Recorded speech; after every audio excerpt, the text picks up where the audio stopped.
Halo sobat-sobat Akcen, kembali lagi bersama kita di bab titik, garis, dan sudut. Kali ini kita akan membahas jarak dalam geometri.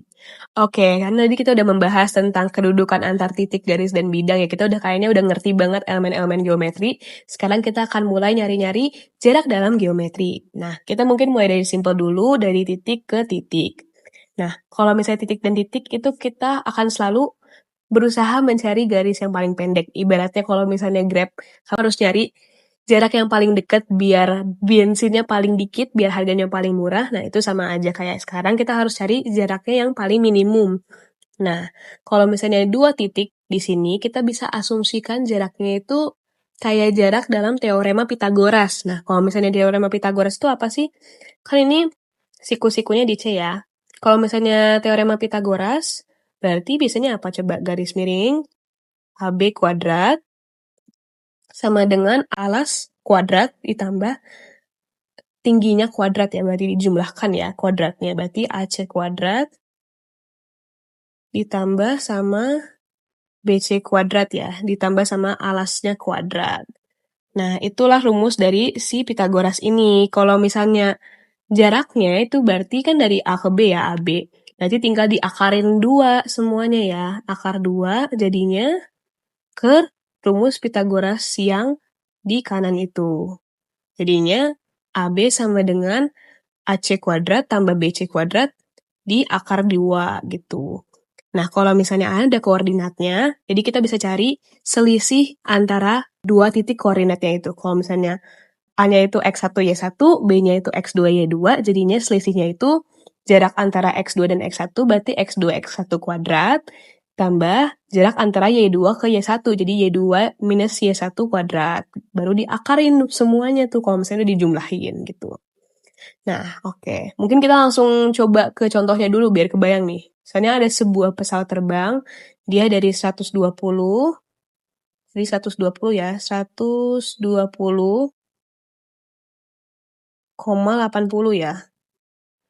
Dia tuh ke titik lain nih, 450 dikali, 450,320.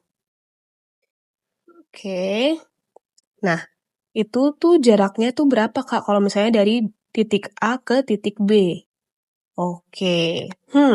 Nah, ini kan tadi sama aja kayak yang soal sebelumnya ya. Kita bisa misalkan dengan misalkan jaraknya itu sebagai segitiga siku-siku. Jadinya kita bisa cari jaraknya itu dengan Pitagoras. Nah, kita coba cari dulu nih selisih antara si kedua titik ini. Nah, kita mulai dengan si X2 minus X1 kuadrat, terus ditambahin dengan Y2 min Y1 kuadrat. Jadi kalau misalnya tadi si B-nya ini titik keduanya nih, asumsikan ya. Dan A-nya itu titik pertama, jadi 450 dikurang 120 itu X2 min X1. Terus nanti kita cari selisih antara Y-nya, Y2 min Y1 berarti 320 dikurangin 80. Itu dikuadratin lagi. Nah, jadi 450 dikurang 120 itu kan 330. 320 dikurang 80 itu jadinya 240. Dikuadratin dan dijumlahin. Jadinya totalnya itu akar dari 166.500 jadinya kira-kira 408 km. Nah, kalau itu masih simpel ya, itu masih rumus Pitagoras biasa. Kita coba yang lebih sulit, kita coba yang dari titik ke garis. Nah, kalau misalnya dari titik ke garis itu, kita tuh selalu asumsikan, kita tuh mau ngambil jarak dari titiknya itu ke titik yang tegak lurus sama titik itu. Nih, sama kayak tadi ya, kayak bikin sudut Pitagoras gitu. Kenapa harus tegak lurus? Karena kalau misalnya kamu ambilnya yang nggak tegak lurus, kamu misalnya ambilnya nih, titiknya di sini nih. Yang ini nih. Oke, mungkin bisa nih jaraknya dari sini ke sini. Tapi ini tuh bakalan jauh lebih panjang dibandingin kalau misalnya kamu ambilnya yang tegak lurus. Jadi mendingan kamu ambilnya jarak yang sama titik yang tegak lurus ini persis. Karena itu akan menghasilkan jarak minimal. Tuh. Kalau misalnya untuk jarak dari titik ke garis tuh rumusnya apa, Kak? Nah, ini rumusnya. Rumus umumnya itu kalau jarak dari A ke A aksen itu mutlak dari AX1 tambah BY1 plus C per akar kuadrat dari A kuadrat plus B kuadrat. Nah, ini tuh kalau misalnya AB sama C-nya itu dari persamaan garisnya ini kan AX plus BY plus C sama dengan 0. Tuh ya guys, kalau misalnya X1 dan Y1-nya itu titik dari A-nya itu sendiri. Oke, mungkin biar kebayang kita coba lihat contoh soalnya gitu ya. Oke, ini ada titik P2,3. Kita coba cari jaraknya ke garis 3X plus 4Y minus 5.